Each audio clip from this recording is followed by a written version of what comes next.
तुमचा annual income assess करून कुठली टर्म इन्शुरन्स गेला पाहिजे हे मी तुम्हाला लाईव्ह एक्झाम्पल दाखवतो.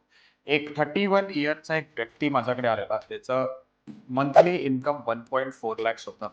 45,000 ची एस-आय-पी चालू होती. त्याला आम्ही 4 ऑप्शन्स दिले. पहिले 2 ऑप्शन प्युअर टर्म होता. दुसरे ऑप्शन टर्म प्लस युलिप होता. प्युअर टर्म म्हणजे काय? तुम्ही जो प्रीमियम भरता तो प्रीमियम भरल्यानंतर मॅच्युरिटी अमाऊंट 0 असते. जेव्हा तुम्ही टर्म प्लस युलिप भरता, तुम्ही जेव्हा प्रीमियम भरता, तुम्हाला एक मॅच्युरिटी अमाऊंट येते जी टॅक्स फ्री असते. लेट्स अज्युम 1,09,000चा त्याने समजा प्रीमियम घेतला, which is 9K per month. आता 45,000 त्याची एस-आय-पी आहे, 9,000 रुपये प्रीमियम आहे.